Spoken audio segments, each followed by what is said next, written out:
sobre lle aposta a cultura.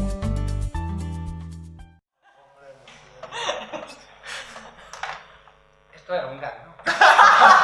O sea, esto de revisar onde estamos no centro Ramón Piñeiro, pois estamos ben, no Hospitaliño de San Roque, en Santiago. Bos días, benvidas. Esta é unha das actividades do Festival Virtual do Libro Galego, que está dedicado á ficción escénica, e a haberá xente que pense que si hai teatro para que queremos libros, pero en fin, vamos a debatir cal é a necesidade e en que se complementan unhas cosas e outras. Para falar desto non estou eu, sino que están aquí tres persoas moi importantes no mundo escénico, e vou vos presentar, ainda que sei que estades pensando como xente inteligente que mira este festival, que por que a persona menos coñecida presenta as que son máis coñecidas, pero este é un paradoxo da historia que se verá como acaban as próximas autonómicas. Vamos a ir de dereita a esquerda, que como da miña dereita a miña esquerda, ou da miña esquerda a miña dereita, que como debería avanzar a historia. A miña dereita, e é difícil estar á dereita de Franco, está Marta Pazos, que é a directora de Boadora. A direita de Marta Pazos, que bueno, aí xa terán que discutir despois, está Tito Asorei, del Maquinario, e a dereita de Tito Asorei está Xesús Ron... Na extrema dereita. Na extrema dereita, visto desde aquí, está Xesús Ron de Chévere. Eles están aquí por os motivos, porque son directores escénicos, pero tamén son intérpretes, e tamén teñen, digamos, esa capacidade de facer de todo, que no fondo, no mundo escénico, non é só unha capacidade, é unha necesidade imprescindible. Isto vais a organizar de maneira que les van a falar 5 minutos inicialmente, despois entramos nun debate que vou procurar azuzar eu con preguntas íntimas. Non sei como quen de vos quere falar primeiro. Que está descentrado, que non son eu. Está descentrado, claramente. Entón, a pregunta de partida para todos é si falando de ficción escénica e falando de ficción en xeral, que é un pouco do que vai o festival, vos non observades que quizáis de todas as formas posibles de ficción, de todos os xéneros, non é o teatro en conxunto que está acudindo máis á realidade como referencia, non? Así como a poesía vai hacia a revelación e o audiovisual vai hacia a economía, non sei se vos pensades que de todas as formas posibles de contar, a ficción escénica é aquela que ten máis en conta a realidade para facer o seu traballo. Bueno, pois empezo entón os meus 5 minutos. Eu creo que o debate entre a realidade e a ficción, ou como se introduce a realidade no teatro, xa é un debate que ten, xa non é de agora, non?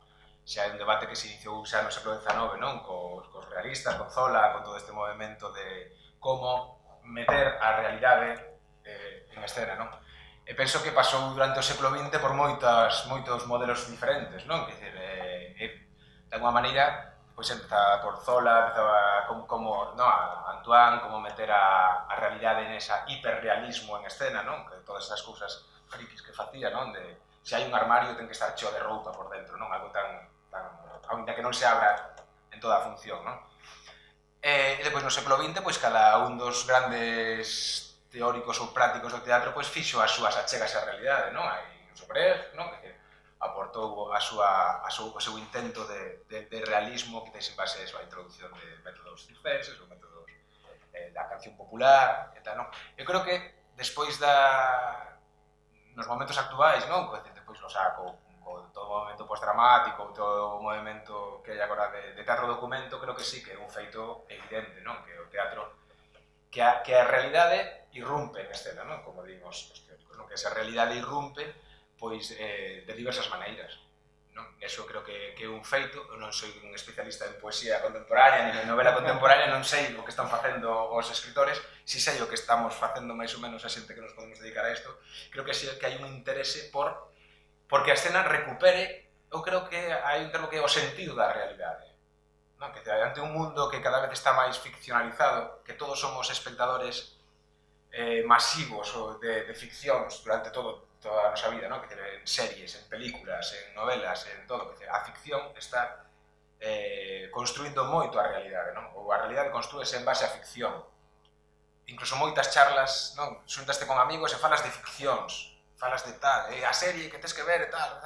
Chegado a un punto, creo que eso é un pouco esgotador, non? E o teatro sí que cumpre, creo que ou está cumprindo, pois unha tentativa de recuperar a realidade, non? De recuperar a esencia, de recuperar un pouco o que ten que ver coa comunidade, non? Unha comunidade que se xunta para que lle fale, para reflexionar sobre ela mesma.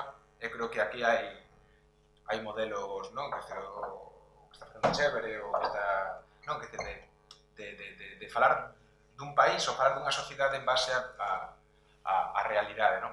Pero tamén se pode falar da realidade, non ten por que ser só novas dramaturxias, eu creo, non? Creo que tamén o diálogo cos clásicos, dende a nosa realidade, tamén é parte de meter a realidade en escena, non? Creo que hoxe en día facer un teatro que non fale dunha realidade, creo que, bueno, a min polo menos como espectador, quizás me interese menos, non?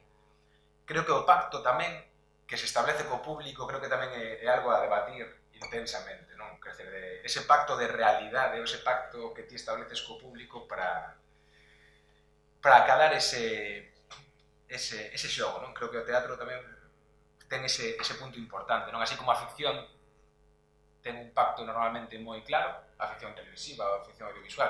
Sentaste e sabes perfectamente, non hai que marcar as reglas do xogo, non? Creo que o teatro o bo que ten e que tens que marcar nos primeiros 5 ou 10 minutos cales son as reglas do xogo, o xogo que vas a xogar. E cada obra creo que permite un xogo diferente co espectador, o espectador ten que ir a xogar. E creo que xogar cando se ve partícipe da súa propia realidade é máis interesante para ele. Creo que hai moitos que dende as autoficcións, non? Ese termo, non? Que está tan de moda agora, non? Coas todas as tesis de Sergio Blanco, que está os libros de autoficción, creo que tamén unha parte importante, non? Por soltar temas, non? Que a mí me parecen interesantes, non? De ata que punto falar da realidade non ten por que falar exclusivamente do real, senón que podes utilizar a realidade para establecer unha ficción que se despegue desa realidade que acade un bo poético maior, non? Para mí pareceme como un tema interesante. Igual que me parece un tema interesante o feito de que a forma documental implique unha veracidade. Creo que é un debate tamén interesante, de que non todo o que teña forma documental ten que ser real. Creo que o debate sobre a propia, sobre esa... creo que, por exemplo, non, en España, aquí no noso sistema teatral creo que se fai moito, non? Que o teatro documento como unha especie de establecimiento dunha veracidade escénica, non? Creo que, por exemplo, falando con xente de Latinoamérica, creo que xa que levan máis tempo falando destes discursos da realidade, creo que están investigando xa sobre eso, non? Sobre o propio formato documental, a crítica do formato documental como portador da realidade, non? Acórdome, non, por exemplo, daquele documental de Évole, non? Sobre o 23F, non? Que tiña unha forma documental, pero era mentira, pero facía que a xente o creera, non? Entón, tamén o formato documental como eso, non? Creo que eso para min é un debate interesante. E por último xa, creo que tamén interesante un debate sobre a formación de actores en base aos sistemas de realismo, de un sistema de realismo escénico, non? Ata que punto o sistema das accións físicas de Stanislavski ou ese sistema de todo o mundo ten un obxectivo para acadar, todo o mundo ten unhas estrategias para acadar un obxectivo, non sei, creo que está profundamente en crise a hora de establecer.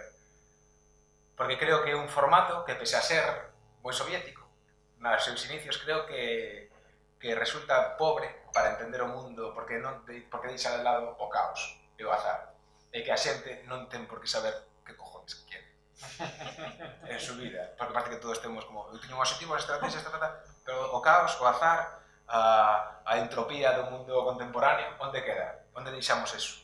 Onde aparece eso a ese nivel? Creo que funciona moi ben para certas pezas, pero a hora de establecer, de xogar coa realidade, pois creo que eso... Que hai aí, bueno, un problemiña que a asumir. Pois se pasa un...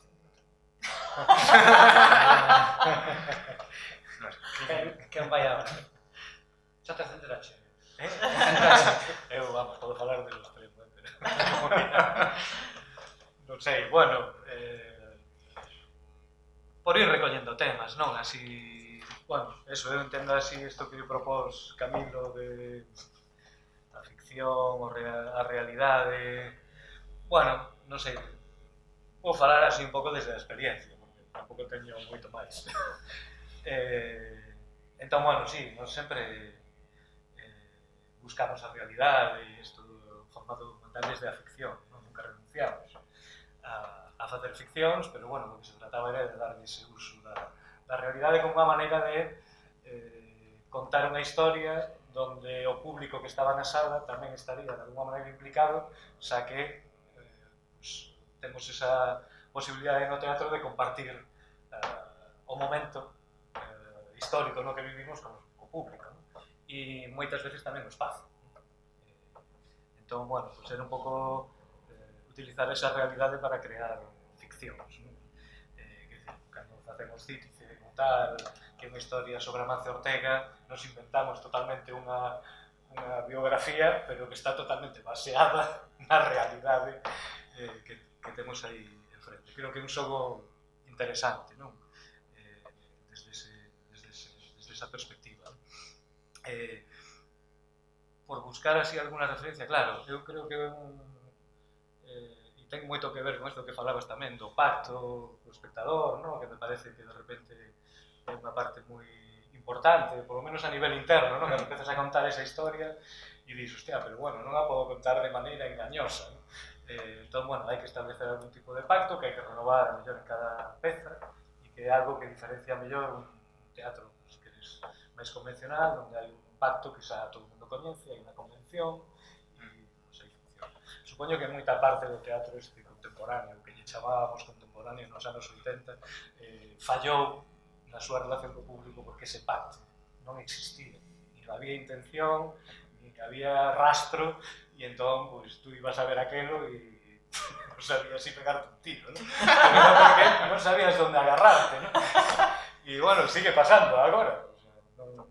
E creo que está este teatro, pues, si queredes máis da época máis cercana a nós, ¿no? Que cobrou ese auxe, sí que tivo esta preocupación en xeral, ¿no? Que se advirte que hai esa preocupación de vou a colocar isto no escenario, pero joder, vou a plantexar un marco, un pacto, algo, e creo que por esa vía pode haber parte do éxito, ¿no? Que por lo menos nós o que vemos é que todo tipo de público accede a este teatro, ¿no? Non hai etiquetas, non necesitas etiquetas, ¿no?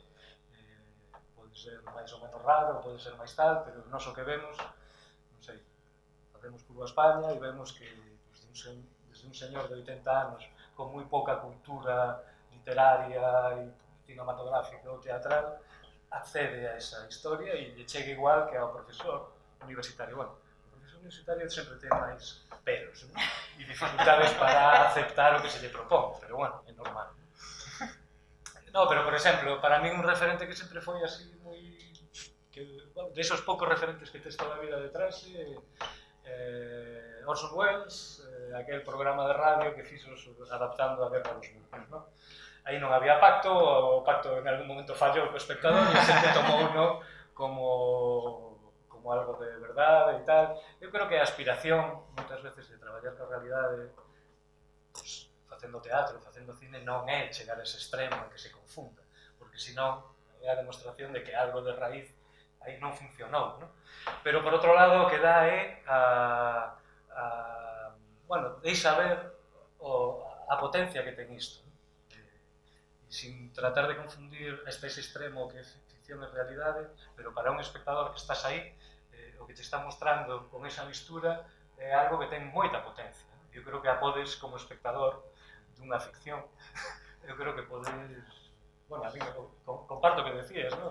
Xa casi necesito un pouco cando vou ao teatro ver esta confrontación con unha idea da realidade que eu podo ter como espectador, ¿no? Que está aí, e creo que é esa potencia, ¿no? Que, claro, unha vez que coñeces un pouco eso, pues tamén queres máis, ¿no? A mí pasa igual co cine, ¿no? Non teño claro que o teatro sea, non sei como chamar, a arte, a linguaxe, ou non sei, que máis está traballando coa realidade ou non, pero creo que está sacando, é moi fructífera, vamos, creo que se está, é un territorio aí moi fértil, ¿no? pero no cine creo que tamén. Desde logo, o meu interés polo que é o teatro documental chegou polo cine. Eu recordo que vi unha peli fai moitos anos, española, en construcción, non me acordo nin o nome do director, creo que era catalán, pero non sei, eu vin aquela peli e dixen, joder, que historia máis bonita, que historia tan potente, e sin utilizar nin actores, sin utilizar ninguna ficción, ¿no? E de repente dixen, hostia, isto é moi forte, como autoficción. Outra película española de referencia, El desencanto, ¿no? Aquela sobre os panelos, ¿no? Iso era brutal, é unha das pelis máis brutales que vi de teatro, de cine español. E entón creo que o cine, que sí que ten unha longa trayectoria de traballar o documental pola súa propia natureza, ¿no? Porque está traballando con imaxes e poder chegarnos por realidades que están moi longe de nós, ¿no? E dunha maneira moi barata. O problema do teatro é que todo o que fagamos é carísimo de repetir.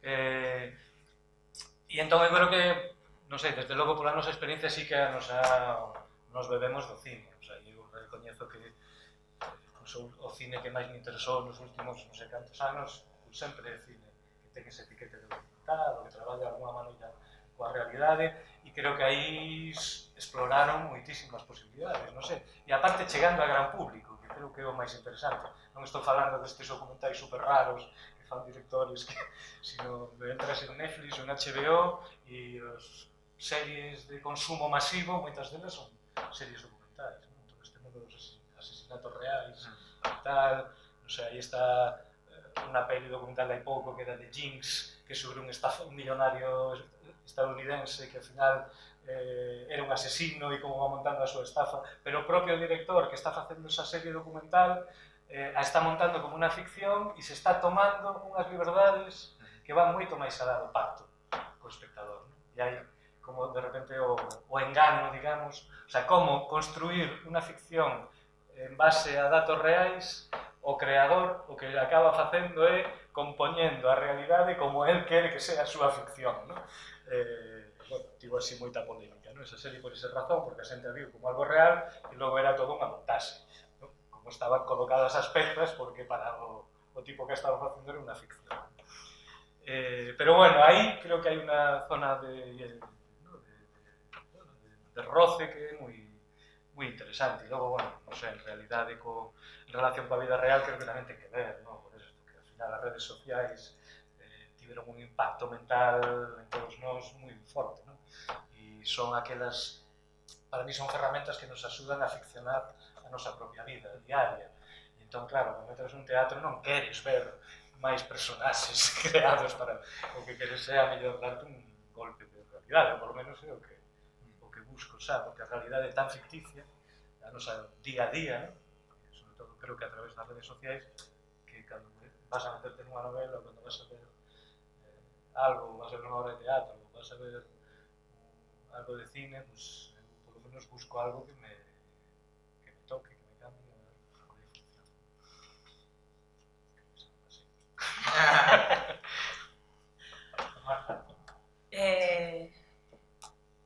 Estaba pensando no momento que estábamos tomando café e saiu que estábamos facendo no ano 97, ¿no? 1997. E eu naquele momento estaba pintando. A punto de comezar a facer por primeira vez teatro. E o que pintaba naquele momento era figuras que roubaban de cadros do Renacimento, de cadros xeralmente moi axitados, non? Como o rato das Sabinas ou algo así, e eu escollía unha figura, xeralmente non de primeiro plano, unha figura de fondo, e a extraía e a metía nun contexto completamente neutro, non? Pois a pintaba sobre algodón, ou sobre seda, ou sobre sábanas de raso, algo así. E entón, traballaba moito isto de descontextualización e fondo e figura. E agora, reparando na nosa trayectoria tamén de Boadora, o que facíamos era isto sempre, non?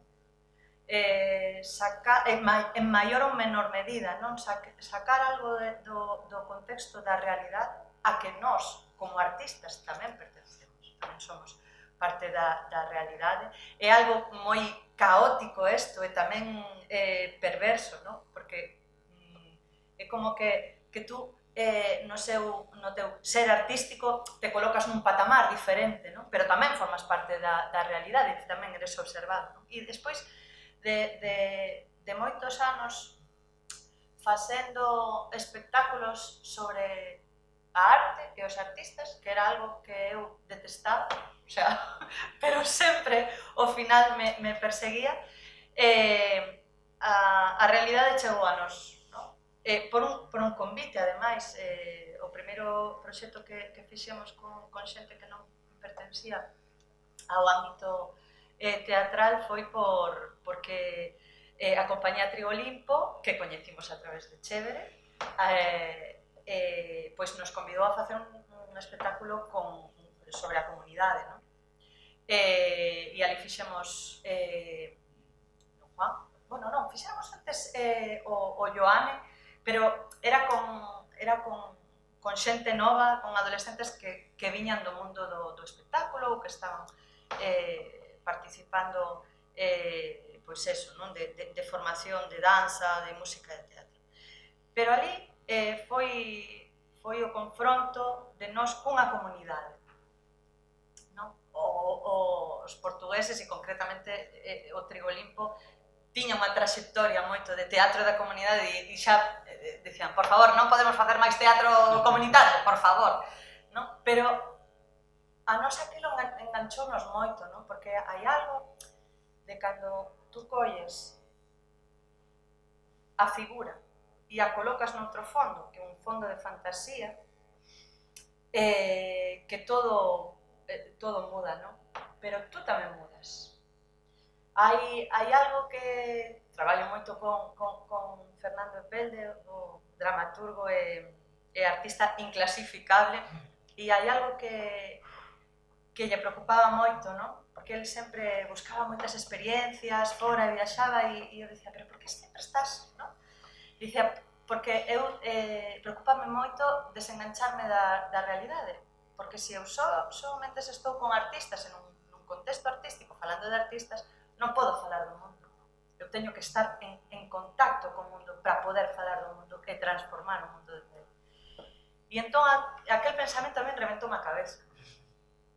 E entón todo o traballo que veu posteriormente a ese, todo, pois o soño, non? Que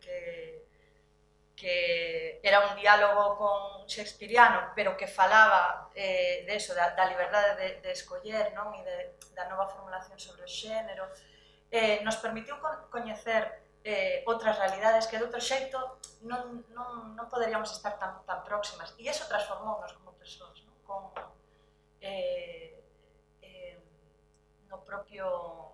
No propio camiñar do proxecto, non? É como tamén despois fixemos Garaxe, que tamén xurdiu dun convite sobre o territorio, non? E aí fomos a preguntar onde están as mulleres no sector automobilístico e, por ende, onde están, cal é o lugar das mulleres agora, non? E fomos ao documento, non? As estatísticas, a lugares que non chegaríamos se non fora a través da ficción e a través de querer pois iso, facer fantasía, non? E despois como con todos eses elementos construes un Frankenstein que é unha cousa nova, non? E me interesa moito o traballo, pois eso, dos diferentes materiais, non? Como convive pois un texto clásico con un texto escrito por un dramaturgo, unha dramaturga sobre ese texto clásico, máis o texto que producen os propios intérpretes, sexan que pertenzan ao mundo artístico ou non, ou sexan pois eso, personas da realidade, non? Que non tiveran ningún contacto co arte, como pasou con Paris Lágrima, por exemplo, non? No Soño, que era unha persoa que non non coñecía o teatro, é que nunca fora o teatro como espectadora, non? E de repente, pois, foi moi chocante redescubrir o teatro a través dos ollos de alguén que ten 29 anos e nunca foi o teatro, porque ven do mundo, bueno, do exército español. Todo eso son shocks, antes falabades vos de potencia, de algo activo, de caos, de azar. Entón, a mí me resulta moi, sí, moi tan atractivo e tan, sí, veciño á droga, propiamente, non? Quero dicir, cando tú descubres isto, ademais estás falando todo o tempo de ti, non é algo lonxano, o sea, é algo que falas do que te bate nese momento, non? Igual que a hora de escoller novos proxectos, sempre son cousas que te están batendo nese momento como ser que pertence a unha sociedade. E eu penso que sí, que as artes escénicas nunca estiveron tan apegadas a eso. Tú falabas antes comparabas, non? Coa poesía, coa literatura, a novela. Sabes o que pasa tamén? Que nós no teatro temos uns calendarios moi curtos, quer dicir, tú arrancas un proxecto e xa está un ano despois, un ano e medio despois xa o tes, non? Entón, sí que ten esa inmediatez pro bo e pro malo, porque de repente, pois tamén hai proxectos que se quedan caducos, non? Para o momento, sí que sirven se os ves a anos como algo, sí, como documento do documento. E bueno, sí, un pouco un tema apaixonante, a ficción dramática, desde logo. Isto que estades falando, se nós botamos a vista atrás, como xa presumistes de que tendes unha edad, eu teño a certificada, pero bueno, teño a sensación, e non creo que sexa unha sensación miña, solo, de que o que máis cambiou nos últimos 25 anos non foi o teatro, senón os espectadores. É dicir, que o mundo, o que se asoma aos espectadores hoxe é moi diferente daquel mundo o que nos asomábamos tamén, porque xa temos esa edad, hai 25 anos, e que lonxe daquela esperanza inxenua de que todo iba a ser máis real, como vos mesmos dixestes, a situación era moito máis excepcional, de maneira que, isto tamén o apuntaba des vos, e non sei se, en certo modo, que sucede que o teatro tuvo que ter unha reacción sobre eso, e a aparición das redes sociais, a aparición das canles específicas, os reality shows, todo aquilo que se vende como realidade, os titulares dos periódicos, os informativos de algunhas televisións autonómicas, todo isto, lonxe de crear como un panorama da realidade, o que crea un panorama da dúbida. Si en certo modo o espectador hoxe, cando vai á ficción, non vai buscando aquilo que a realidade non lle está ofrecendo, non? E se vos, como traballadores desa ficción, en certo modo non vos sentides obligados a repoñer no espectador a parte da realidade que a sociedade lle está negando, por esa vía do caos das historias que lle entrega, non? Ahora podedes interrumpir. Sí, tamén me podedes interrumpir a mí. Eu creo que eso é un pouco que viña a dicir, non? Que hai unha falta de realidade tan grande no mundo real, curiosamente, que incluso no reality show, non? Que me parece que é un tema moi interesante, non? Para falar da ficción e da realidade, non? O feito de que, por un lado, haxa eso, dende hai moitos anos, xa, dende hai 20 anos, non? Do primeiro Gran Hermano, ou todo eso, non? Que é como, vale, estamos xogando tamén no mesmo, parece que estamos xogando no mesmo asunto, non? Vale, os más media están xogando aí ao Gran Hermano e nós estamos ponendo tamén a realidade, pero creo que hai, en escena, creo que hai unha diferencia moi clara, non? Que, por un lado, hai o reality show que é, digamos, onde o que prolifera é a trivialidade, hai un vacío de discurso absoluto, que é simplemente a vida tal e como é, parece. E o teatro documento, que hai unha edición da realidade, e hai un discurso, e hai un posicionamento cambio, non? Incluso no principio o uso da realidade para que? Para mudala, para reflexionar sobre ela. Creo que un dos problemas, incluso, creo que un dos problemas do teatro documento moitas veces é que non, para min, e sobre todo cando falo dos problemas do teatro documento, falo dos problemas cos que eu me enfronto con min mesmo cando fago unha obra, non falo das pezas dos outros, falo das miñas.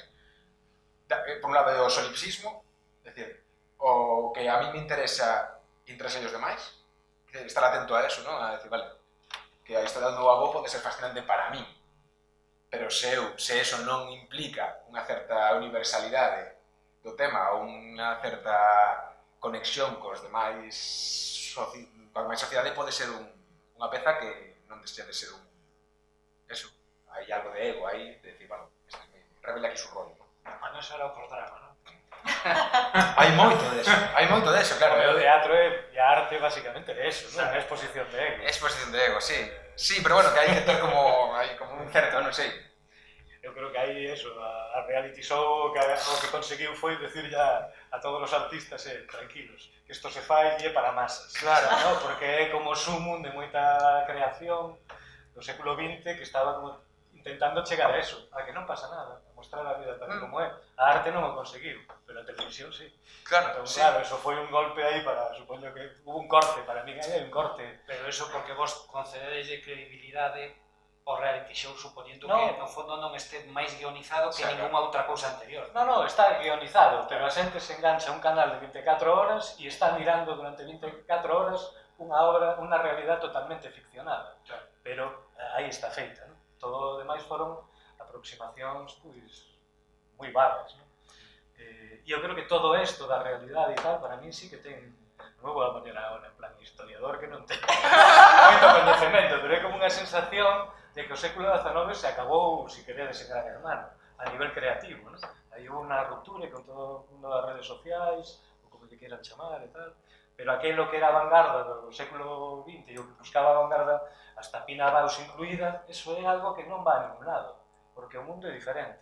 E entón é como que aí hai algo que empezou a brollar de outra maneira e con outras raíces, ¿no? Por moitos insertos que se poidan facer. E creo que, por exemplo, e solo por introducir outro tema aí, o da realidade, eu creo que no teatro ten que ver con esta realidade externa, pero tamén ten que ver coa realidade interna, ¿no? Que todas as artes en algún momento se enfrentaron a ela, ¿no? E non estou falando solo de metateatro, pero sí que o teatro ocurre nun espacio que é real, que é o escenario, ¿no? A pantalla para mí é unha virtualidade, ¿no? Pero o escenario e un cadro tamén, e unha escultura tamén, pero o teatro é algo que ocurre nun espacio, chamemos de escenario, e é real. E eu creo que hai moito traballo feito por moita xente enfrentándose a esa realidade. Normalmente, ese escenario se tratou de convertir en unha ilusión. Toda a maquinaria escénica, todo o progreso que tivo de iluminación, que é brutal, como todo eso avanzou, e logo o que era a propia concepción do espacio real, eso pues, tivo un progreso moito máis lento, pero creo que aí hai outra das claves, ¿no? Que decirle ao espectador, por eso parto, moitas veces parte de aí, ensaio aquí, e isto é real, o sea, estou aquí, compartindo espacio con vos, e isto é real, o que vai pasar aquí é real. O cal non quere dicir que non se son a ficción. Claro, eu non sei se vos pasa a vos. A min pásame que, polo menos dende o 2014, dende que fixen Perplexo, non fixen outra obra na que os actores finxiran ser outra cousa que eles mesmos facendo cousas.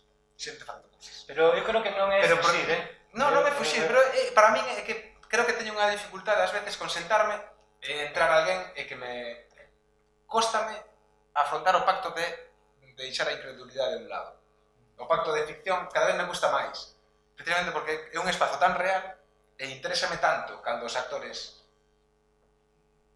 son eles facendo que es ese o contrario. Non me interesa nada dos actores como eles, como personas, sino que o que quero é ver que sigan operando como actores, como actrices, inventándose mundos. Sí, eso sí. Pero chegamos aí desde unha concepción da realidade que é diferente. Pero non digo, non imos estar en descaminado, non falo de que eles fagan de sí mesmos, e que falen dos seus problemas. resume bastante pouco eso. Senón que o pacto implique que son actores facendo. Ainda que depois fagan outra cousa. Como que non lle vexas a técnica. Como que non... esa ilusión, que non haxe unha ilusión de realidade. Ou por lo menos se hai, que a construen en base a uns principios de somos aquí facendo que haxa como un pequeno escalón antes do pacto de ilusión. Bueno, eso conecta moito co que dicías antes, non? Que facemos agora co sistema pedagóxico, non? Claro. Cando Pero bueno, creo que isto é unha cuestión que como toda a historia do teatro, como non hai restos visuais, todo estamos pasando polo mesmo que pasou seguramente a outros antes que nós, non? Cando apareceu o cine, e Meyer joder, hai que refacer todo isto, hai que facer reatralizar todo isto, porque o cine arrasa coa realidade. É moi interesante, porque ademais nós traballamos, que iramos ou non, para un contexto, non? E o noso contexto mudou, é o que di Xesús, non? Despois de o aparecemento do Gran Hermano, pero non só a nivel conceptual, senón o sea, da liña de pensamento, senón a nivel plástico tamén. Eu lembro unha conversa que escoitei a Pere Jaume, no? E el dicía, claro, é que como os artistas visuais imos competir coa publicidade, no? Teñen moitos máis medios que nós, teñen placares xigantescos, teñen... E eu ás veces sentíame así un pouco como creadora escénica, hostia, como vou competir co que se está facendo, non? Coa revolución das redes sociais, con das apps, tú ves cousas que produce a xente que son espectaculares, non? E que producen tamén unha esquizofrenia de superación artística, non? Como é? Cas mesmas ferramentas, non? E tamén coa intrusión do vídeo e das novas tecnoloxías no propio acto escénico, como me separo e sigo facendo algo interesante para ti, espectadora, que estás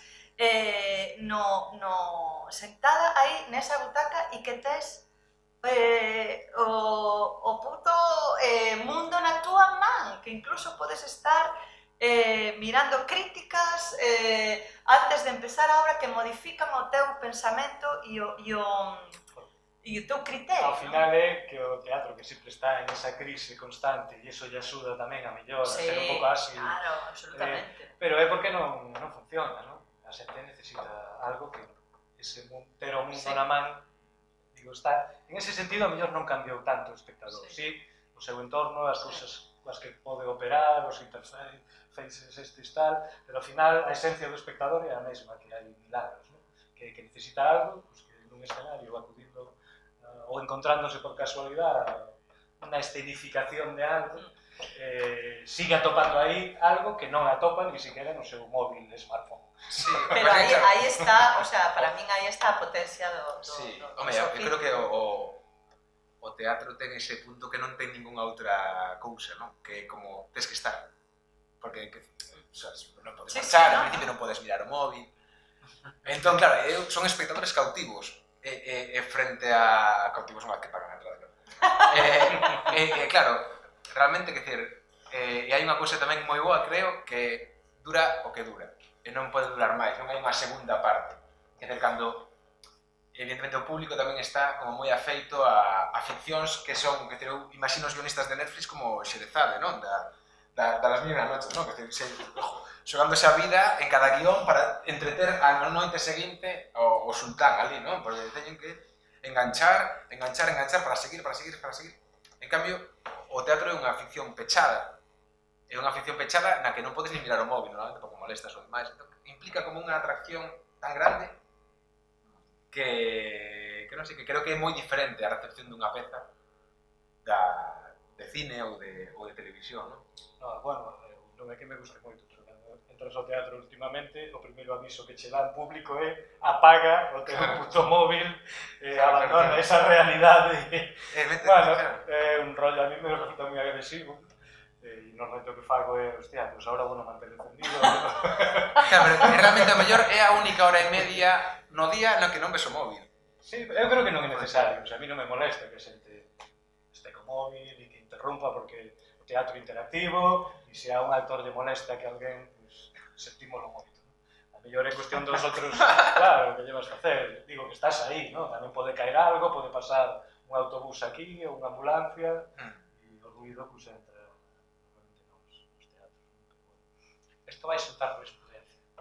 Isto que acabas de decir. Ojalá. A xente tende a engancharse sempre das partes que máis convén. E se agora alguén di, no, dixes un ron, que se podes levar o móvil. A próxima función de chévere, bueno, vamos ver como se apaña eso. Nos últimos tempos, pero quizá nos últimos 4 ou 5 anos, en case todas as producións houbo unha valoración previa, hai como un argumento de valor a propósito de baseado en feitos reais, non? Que eu creo que é a última trampa dos guionistas para decirles que hai algo de realidade en todo o que digo. Non sei se a vos isto vos chama a atención, vos resultou útil, ou creedes que forma parte do xogo, deste xogo de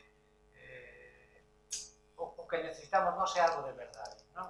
Antes a verdade era unha cuestión, o sea, a verdade en algún momento do teatro parecía unha cuestión poética, non hai que encontrar a verdade, e esa verdade que tal, creo que afortunadamente eso pasou, non? Entonces digo, vexo que hai, non só no teatro, sino incluso na novelística europea recente, hai como esta historia de isto está baseado en feitos reais, e desde aquí eu maniobro o autor, o director, os actores, para facer a realidade escénica, que non se corresponde para ver. Vos credes que isto é un argumento circunstancial, é un argumento de valor, ou que, pola contra, é que xa non se pode facer de outra maneira? Así que xa non hai historias que non teñen alguna correspondencia con algo que sucedera no mundo nos últimos 100 anos, non? Ou nos últimos 15 minutos. Non sei, tú dis basado en feitos reais e eu inmediatamente penso nun filme malo de despois de comer, sabes? E de como fan coa realidade a destrozan para facer unha ficción terrible. Pero vos falabades de Netflix, e hai unha gran porcentaxe das series de Netflix que no primeiro capítulo salpica a cuestión, baseado en feitos reais. Logo, cando te tomas a molestia de comprobar canto hai de realidade, es que a aparataxe da ficción ocupa moitísimo máis espacio no que está contando, porque necesitas a xustificación para que a obra aguante o espectador, por problemas internos, non? Entón, claro, hoxe é un argumento de venta ou en realidade, que me parece máis creativo por ese lado, é que xa non podes facer nada que realmente este tan lonxe de algo que non pasara, non?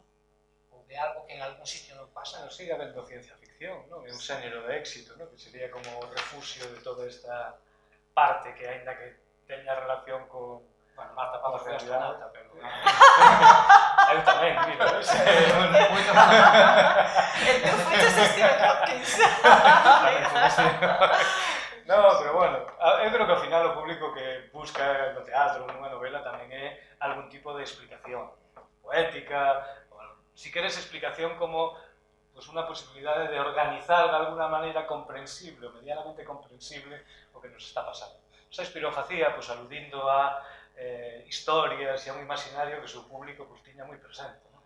Evidentemente agora pues, o imaginario do público, o noso imaginario como cidadáns a mellor está demasiado apegado ao día a día, pero creo que é máis necesario que nunca para unha persoa ir a abrir un libro ou ir a unha obra de teatro e por un hora e media a mellor ten que ver co de apagar o teléfono e de destigo agora, pero entender algo do que está pasando a noso alrededor. É que creo que ese punto de estar durante hora e media conectado coa realidade que tes só enfrente, que está editada e organizada, creo que é moi diferente de estar normalmente, que cantas veces vemos o móvil durante o día, cantos estímulos diferentes temos, información recibimos que temos que organizar. Durante hora e media nos organizan unha información, nos dan unha orde do mundo.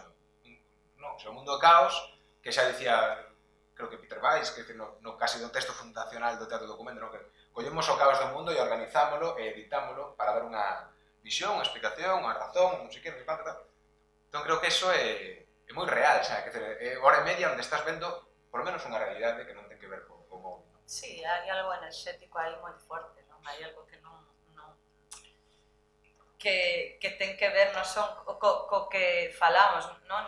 Sino co que sostemos, non? Co que os nosos corpos están incidindo nos corpos que están aí noutro, sabes, noutro espazo, que pode ser no medio, non? Ou teatro a 4 bandas, ou... hai algo, claro, de este momento está pasando agora e non se vai repetir, que é cuasi máxico, non?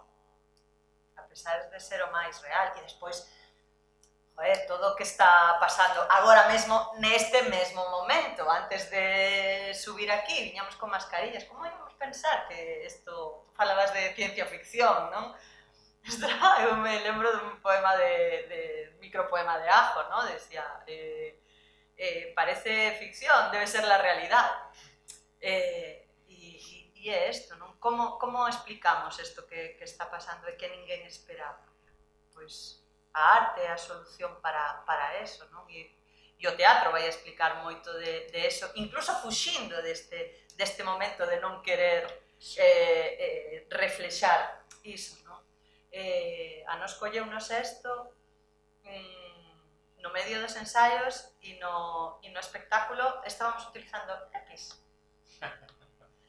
E foi fortísimo, porque pola mañán estábamos así, pola tarde, pois eso, foron a coller a unha actriz vestidos de EPIs. A realidade entrou e rompiu na nosa propia realidade, non? E é un momento máxico tamén, porque para min é moi difícil, como xa digo, como espectadora, non digo como creadora, como espectadora, sorprenderme e engancharme, non? Falamos deste momento de non ollar para o móvil. Para min é como algo que me conecte e que eu non saiba como vai acabar, non? A mí, para min o bono escénico está aí, que me trastoque, que sexa como un imán, que non levante a mirada de aí, non? E iso é algo real, non? E de repente, cando vexo o cartón, cando vexo a parte de atrás, cando vexo que me están querendo, sabes? Como... entón me desengancho. Eu creo que tamén é unha cousa, pero... Sí. Creo que non é unha cousa de agora, non? Creo que é algo como moi... que pasa desde o principio dos tempos, non? Que o Quixote, Cervantes non deixa de tentar de facer unha tentativa de realidade. Non dicir, non, isto foi unha cousa escrita por Cidamete Breguet e non sei que, non sei cuánto, tal... Como que todo se lle dá como un cariz de isto é real, non? Ou atopei este tal, ou Bodas de Sangre, non? De Lorca, non? Que colleu dunhas noticias de xornal, non? Creo que todo o que se fai, máis ou menos, ten...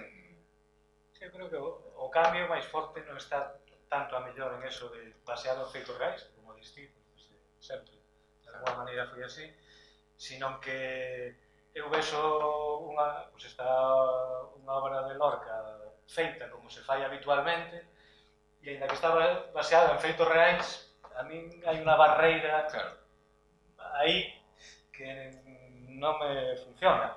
A mellor ten que ver cas competencias educacionais que temos, e iso que ainda nos tocou algo de poesía, pero cada vez costa máis. E, sin embargo, vexo obras de teatro que asumen esa realidade do escenario e non como ese espacio para crear un ilusionismo, non? Como pode ser aínda o teatro de García Lorca, ou como se representa, que eu creo que aí é onde está unha das cuestións máis potentes e que cambiou, non? Que eu saio no escenario e non suspendo a realidade do público que acaba de entrar por outra porta, sino que seguimos nesa mesma realidade, non? E a veces o problema é, para nós non é dicir isto está baseado en feitos reais, sino como transmites nese inicio do espectáculo ou tal, que o que vai pasar a continuación sigue sendo parte da realidade que traíades cando entras.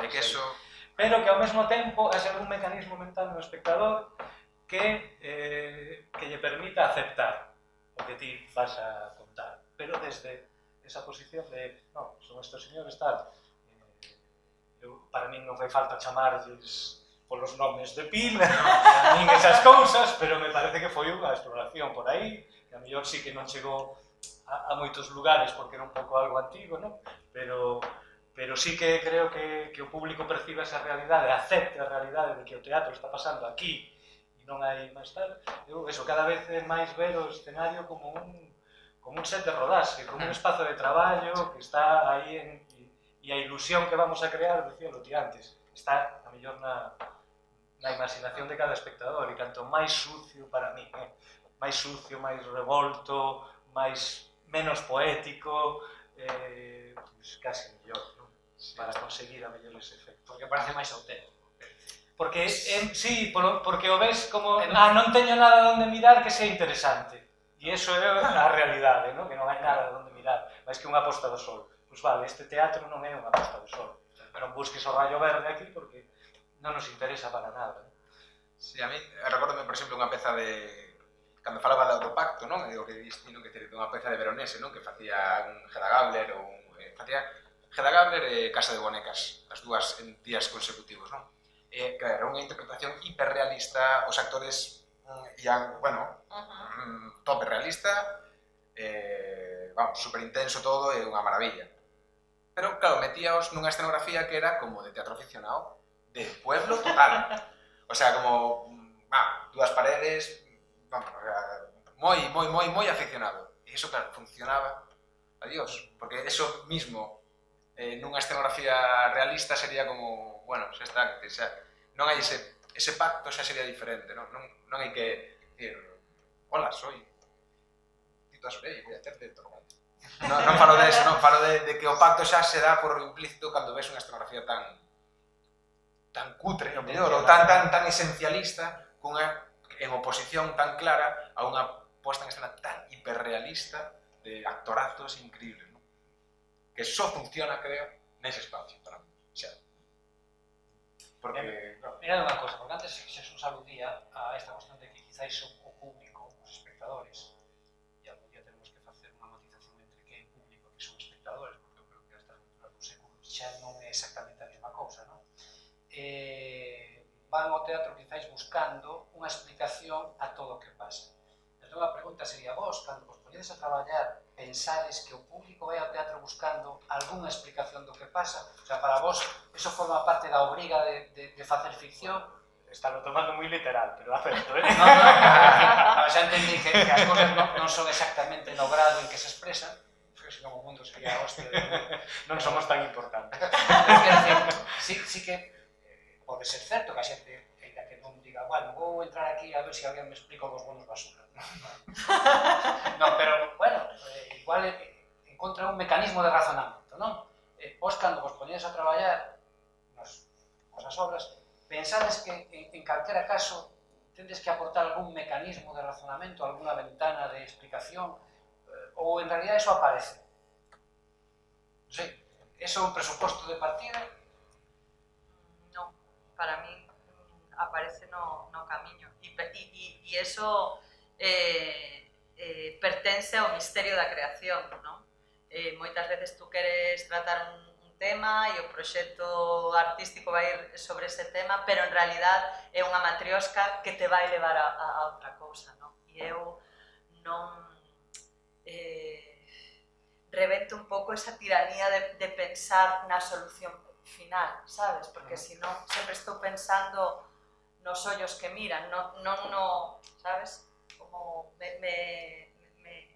sí, para mí me incapacita para crecer artísticamente, creo. No meu caso, por lo menos cando empezo a facer algo, sempre tento, vamos a ver, como dicilo, que o teatro político, normalmente, ou cando falas de política en teatro, estás dirixindo a espectadores convencidos.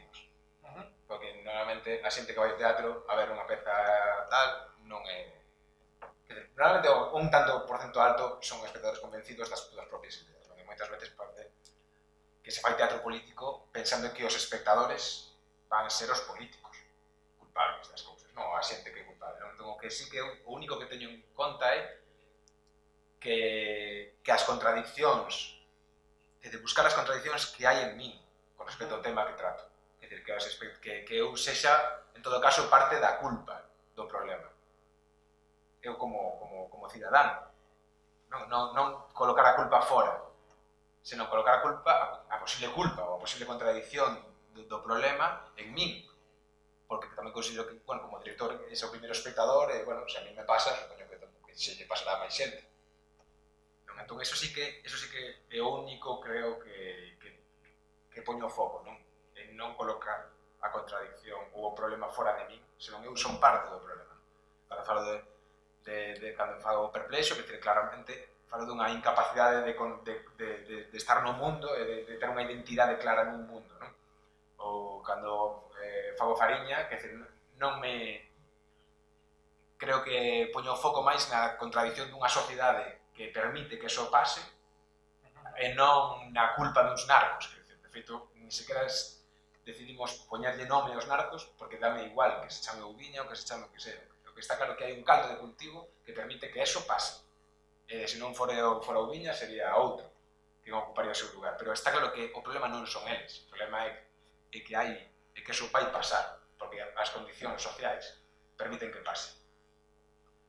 Entón creo que aí eso é o único que creo, non? Dar solucións non son quen de dar unha solución, pero sí que, por lo menos, son parte dun problema. Non falaba tanto da solución como da explicación, non? E a veces a explicación é facer unha pregunta en voz alta ou berrar algo que todo o mundo está desexando berrar e non o fai.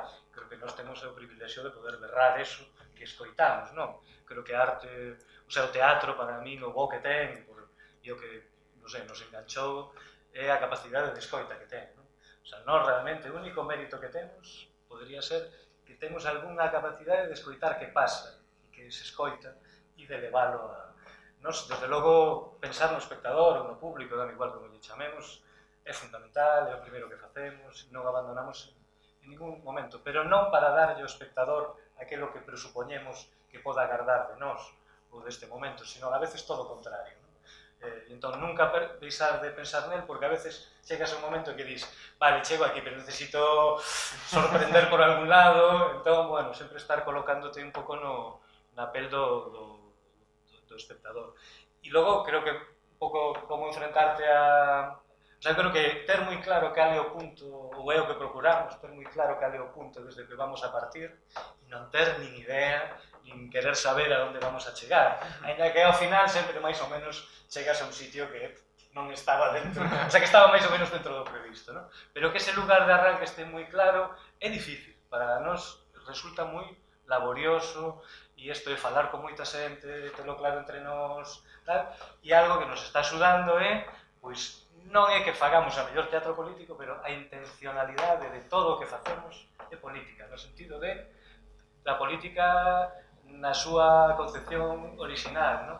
Que é de cuestionar a realidade, por iso é intencionadamente político, e de abrir un diálogo. E creo que tamén o teatro permite, nos facilita ese diálogo porque estamos compartindo aquele espacio e tal. Entón, para nós o teatro, ao final, é un arma política para xenerar diálogo e para cuestionar a realidade máis próxima, moi potente. E creo que ao final, despois de tantos anos de poder, creo que o único punto que aínda temos un pouco en común é querer ser un pouco esta intencionalidade política, un pouco esa ingenuidade de tratar de cambiar algo, non na realidade, sino a mellor, polo menos, nas visións, nas maneiras de mirar ou na posibilidade de cuestionar o que está pasando ao teu arredor, non? E creo que por aí, pues, a realidade nos axuda, este tratamento documental que non é tanto baseado en feitos reais, sino vou a utilizar o rigor que se lle supón ao proceso de investigación e documentación de outro ámbito, vou non levar hasta ao teatro, e cada cousa que digo aí eu sei que está respaldada por unha investigación que está detrás, que non ten por que aflorar nin verse, pero que un pouco así. Pero despois, nas conexións que ti ves entre dúas realidades, pois aí é onde a mellor ten que ver con iso de quero ver algo que poda entender e que me axude a entender mecanismos de como funcionan, que ao final é de como relacionas unhas cousas con outras. Nos empezamos a facer Curva España dicindo, pero esta anécdota, o sea, aquí que historia hai, é moi divertida, pero despois do chiste, que hai?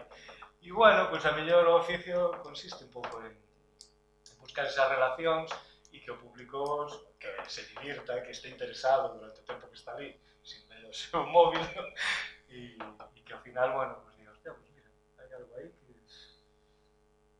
funciona, ¿no? Que no no caso de Curva para España, non? Quer dizer, creo que utilizar aí como unha anécdota, pero claro, para falar de algo moito máis grande, non? Sí, pero que non...